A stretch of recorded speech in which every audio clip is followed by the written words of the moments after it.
Before you roll initiative against the troglodyte tribe, you better check your footing, because in Advanced Dungeons & Dragons, a single patch of slippery ice or a pool of deep cave mud can completely strip away your dexterity bonus and leave you fighting for your life from the literal ground up.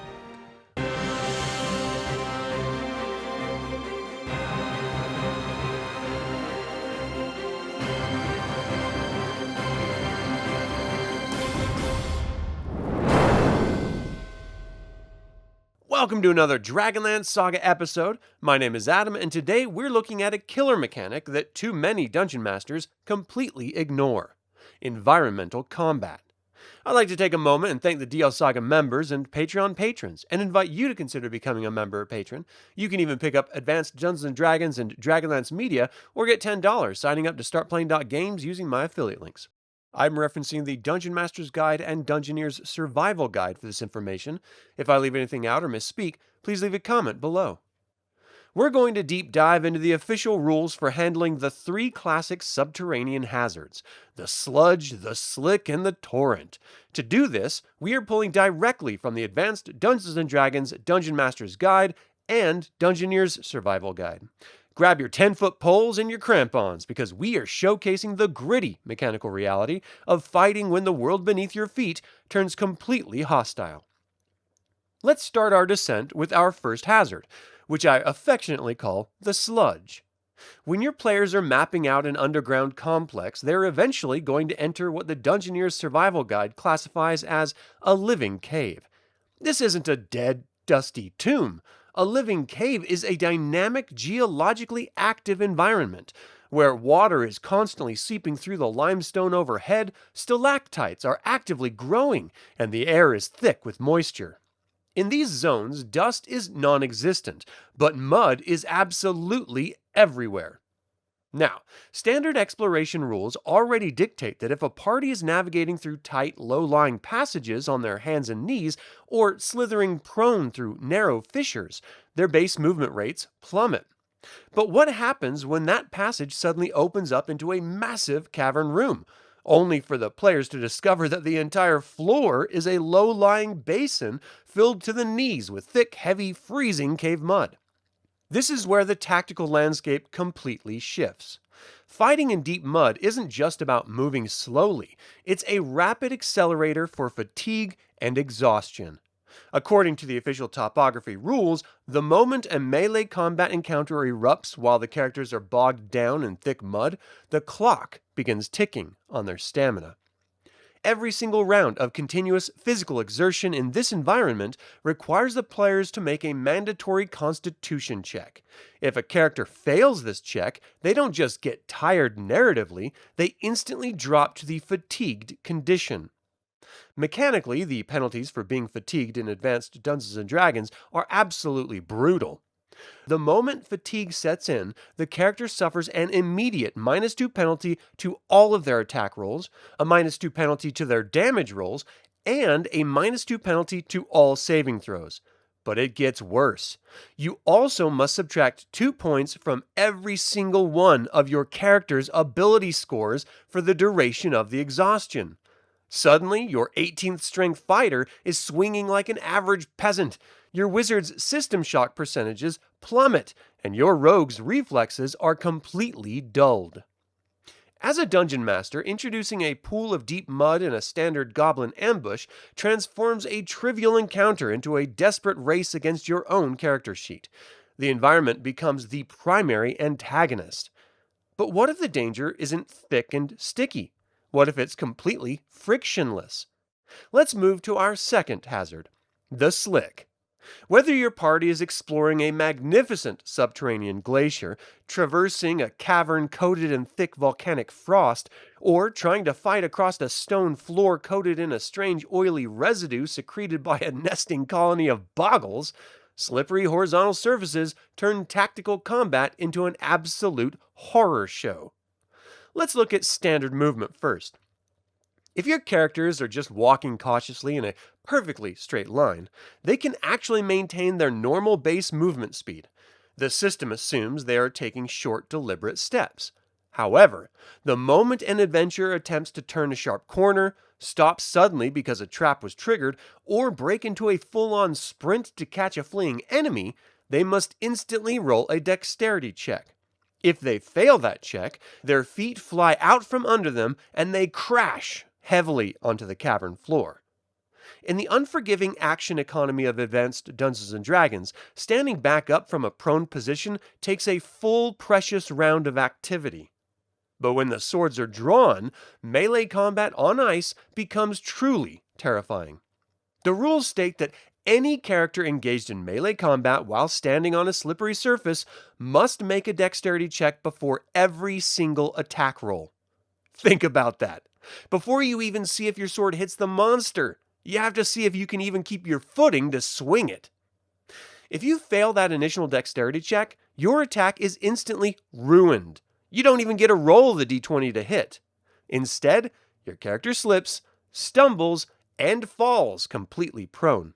The moment you hit the ice, you incur a massive, crushing +4 penalty to your armor class for the remainder of the combat round, making you an incredibly easy target for any monster standing on stable ground.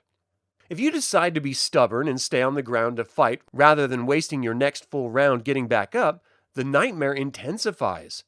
Fighting while prone means that massive +4 armor class penalty remains permanently active. On top of that, you suffer a punishing -4 penalty on all of your own attack rolls, and to deliver the final killing blow to your defenses, your dexterity bonus and shield bonus to armor class are completely negated while you're down on the ice. You're essentially a turtle flipped on its back. Thankfully, old-school advanced Dungeons & Dragons always gives clever players a mechanical counter strategy if they prepare beforehand. To survive the slick, your party needs to purchase and equip crampons, spiked metal plates attached to the bottom of adventuring boots. The rules note that it takes 1 full turn, or 10 minutes, to properly strap them onto your boots, but once they are on, they completely bypass the need for dexterity checks while turning, sprinting, or fighting on ice. But Dungeon Masters, remind your players of the classic simulationist catch. If they forget to take their crampons off and try to wear them on hard, dry stone passages, they will make twice as much noise, completely ruining any chance of surprise, and the metal spikes will be entirely ruined within a few miles of travel. Our final environmental hazard is perhaps the most dynamic of them all, the Torrent. When we talk about water combat in dungeons, we often think about underwater breathing spells or fighting Sahagwin in the deep ocean. But in subterranean adventuring, the most common water hazard is a fast-moving, shallow underground river. This isn't just a swimming test, it's an active battle against pure, relentless kinetic force. The first major element a Dungeon Master must track here is relative velocity. Let's say your party is trying to cross or fight inside an underground stream that is flowing at a rate of 40 feet per round. That means the water is carrying every single character downstream at that exact speed. If a human character with a base swimming speed of 4 inches, which translates to 40 feet per round, tries to swim directly upstream against the current, they're effectively running on a treadmill. They stand completely still in the water. But think about your short-statured party members. A dwarf or a halfling, burdened by their smaller frame, typically swims upstream at a base speed of only 3 inches, or 30 feet per round. If they try to swim directly against that 40 feet current, they are actively washed backwards 10 feet every single round, completely separating them from the party. To make things even more interesting, the Dungeoneer's Survival Guide instructs Dungeon Masters to rate any rapid, rocky stream with a danger rating from 1 to 10.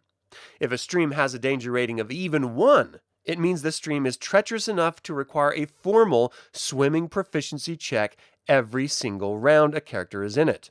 If a player fails a single one of those checks while caught in the torrent, they are instantly swept out of control and slammed violently against the jagged, submerged boulders lining the cave floor, taking 1d6 points of damage immediately. And what happens if the combat encounter pushes a character backward or a failed check sweeps them completely over a subterranean waterfall? The standard rules for falling damage apply. 1d6 for the first 10 feet, 2d6 for the second, completely cumulative all the way to a lethal maximum of 20d6 for a 200-foot drop. However, classic AD&D always leaves room for a heroic twist. If a character is swept over a waterfall, the Dungeon Master allows them to make a crucial saving throw versus breath weapon. If the player successfully passes that save and the drop into the pool below is under 100 feet, they miraculously manage to clear the jagged rocks at the lip of the fall, plunging perfectly into the deep plunge pool below and taking absolutely zero damage. It's a classic cinematic high-stakes roll that can completely define a campaign session. When you look closely at these older rulebooks, you realize that dungeons shouldn't just be flat, sterile, dry stone grids where monsters wait in perfect square rooms. By simply tossing a deep pool of sticky mud into a tactical choke point, or forcing your party to hold a melee line on a frozen underground ledge, you completely change how your players evaluate threat levels. Suddenly, the fighter's heavy plate mail becomes an absolute liability. The wizard's positioning is paramount, and the rogue's high dexterity score is the only thing keeping them from sliding over a subterranean cliff face into a rushing river. These are the kinds of granular environmental mechanics that elevate a standard dungeon crawl into an unforgettable tactical survival experience. But that is all the time I have to talk about environmental combat in Advanced Dungeons & Dragons. Do you utilize environmental hazards in your current campaigns, or have your players been getting away with perfect footing for far too long? Feel free to email me at info@dealsaga.com or leave a comment below.